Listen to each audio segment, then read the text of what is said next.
Priya Shah had read 400 veterans' files in her 8 months as a VA caseworker, and she had learned to recognize the ones that didn't add up.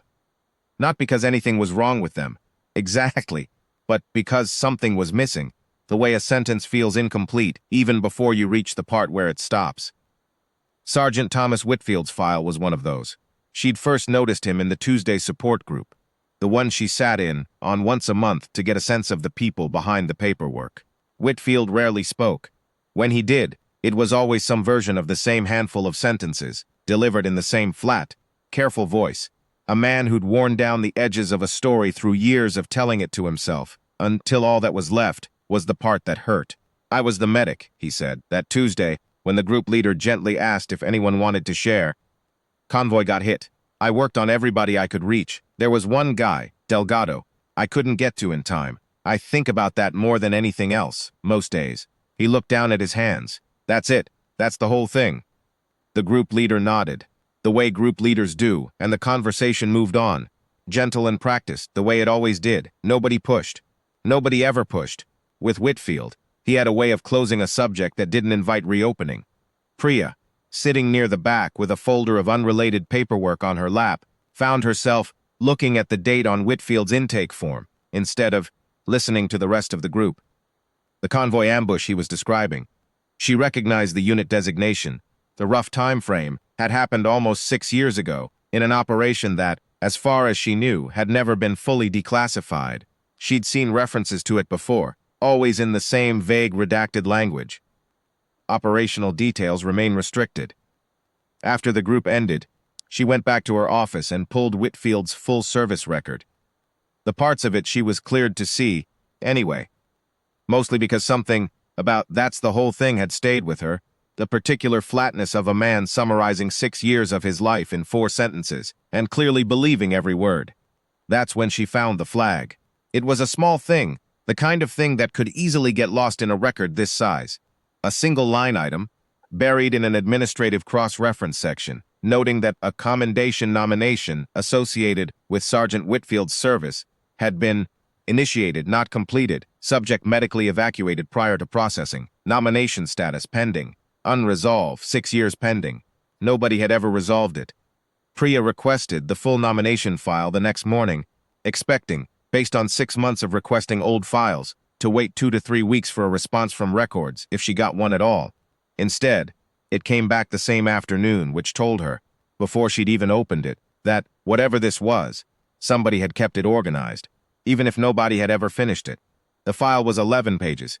Most of it was the kind of dense, procedural language that Priya had learned to skim, but the 11 pages corresponded, she realized as she read, to 11 names, 11 soldiers, 11 separate, detailed accounts of a single medic, Sergeant Thomas Whitfield, moving under sustained fire during an ambush, treating wound after wound, soldier after soldier, refusing evacuation himself twice so he could continue working, and stabilizing all 11 men well enough that every single one of them survived to be extracted.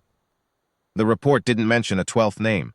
Priya searched the file twice to be sure. There was no Delgado anywhere in these 11 pages, not as a patient, not as a casualty, not as anything. She sat with that for a long moment before she understood what it meant. This report, the official, after-action account of what had happened that day, wasn't about the man Whitfield couldn't save. It was about the 11 men he had, and somewhere in the chaos of that day, in the gap between what actually happened and what one exhausted, injured medic was able to perceive and process. While it was happening, those two truths had gotten separated, and only one of them had stayed with him. It took Priya another week to find out why. She requested the medical evacuation records from that same day and found the answer almost immediately. Whitfield himself had been wounded during the ambush.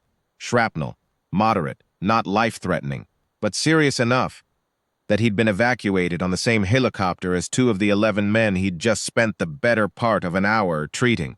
He'd been sedated for the flight. By the time he woke up, 3 days later, in a hospital 2 countries away, the unit had already moved.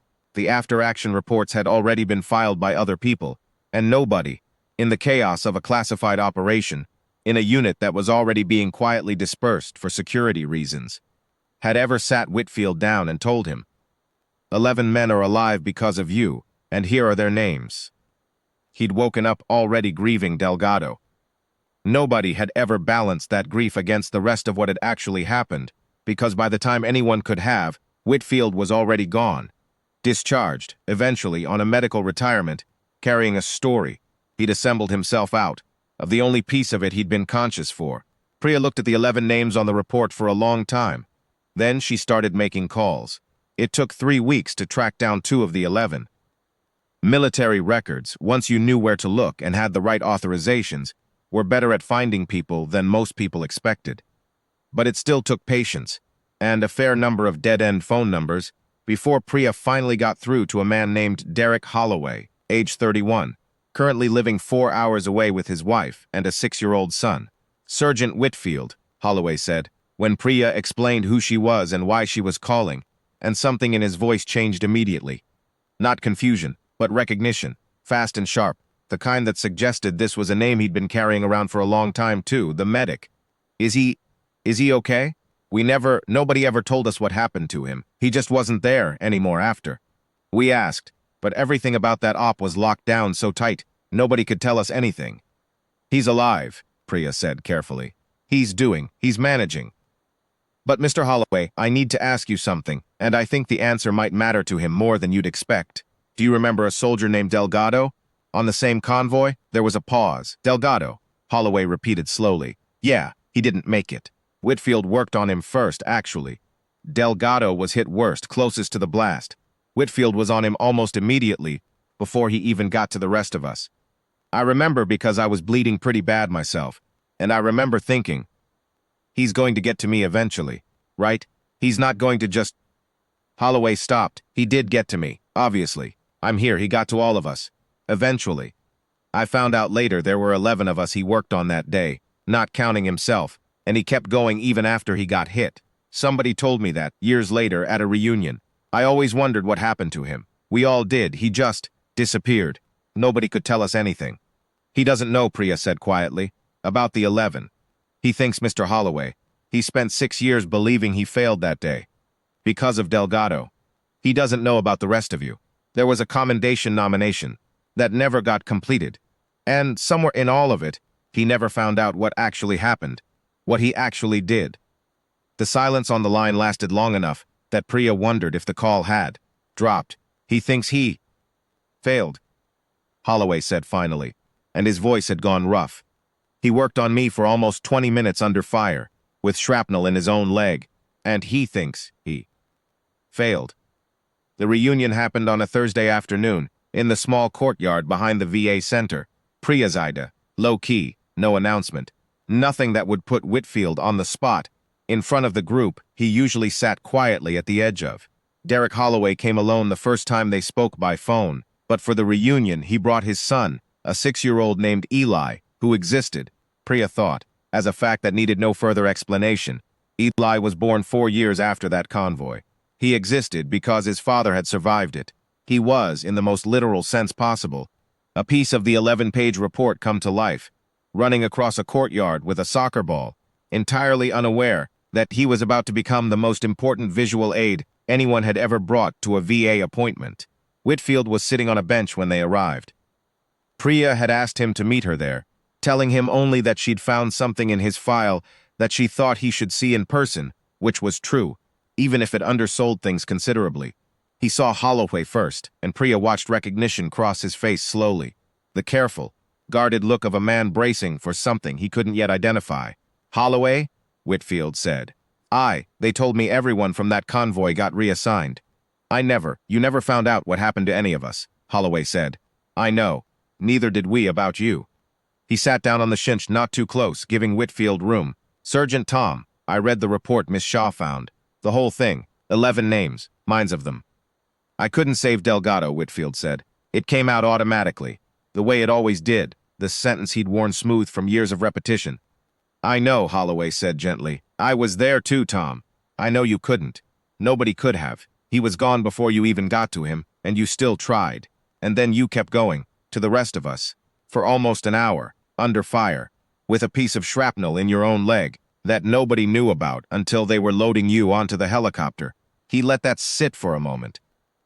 I've spent 6 years wondering what happened to the medic who wouldn't stop working on us. I never knew you'd spent those same 6 years thinking you'd let us all down. Across the courtyard, Eli's soccer ball rolled toward the bench, and the boy chased after it, laughing, oblivious, and stopped briefly in front of the two men, before scooping up the ball and running off again toward his mother. Whitfield watched him go, something in his face. The careful, worn smooth flatness Priya had seen every Tuesday for 8 months, shifted just slightly, like a weight settling into a different position after a long time held the same way. "That's your son," Whitfield said. It wasn't quite a question. "That's my son," Holloway said. "Born because I was on that helicopter, Tom.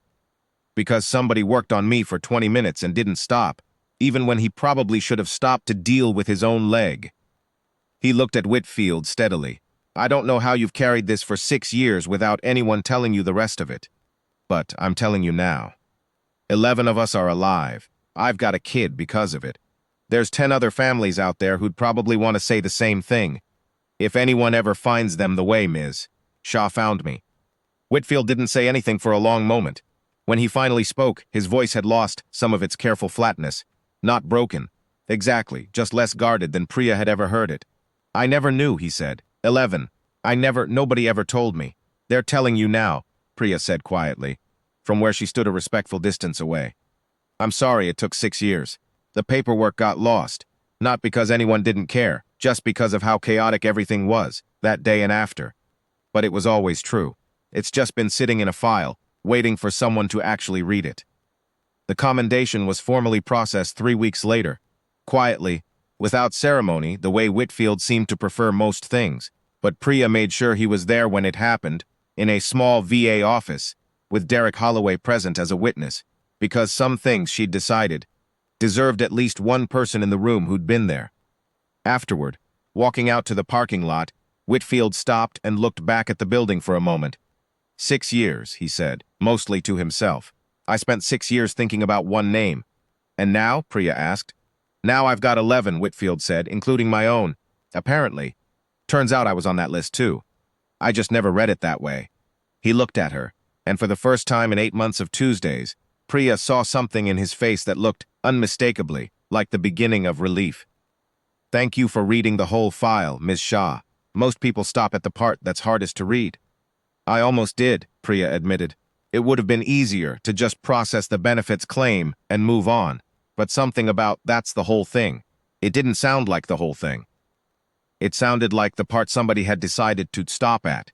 Whitfield nodded slowly, looking out at the courtyard one more time. At the bench, at the space where a 6-year-old boy had run past 2 men without knowing. He was the answer to a question one of them had been asking himself for 6 years. "It wasn't the whole thing," he agreed quietly. "It was just the part I knew how to carry. Turns out the rest of it had been waiting for me this whole time. I just didn't know where to look."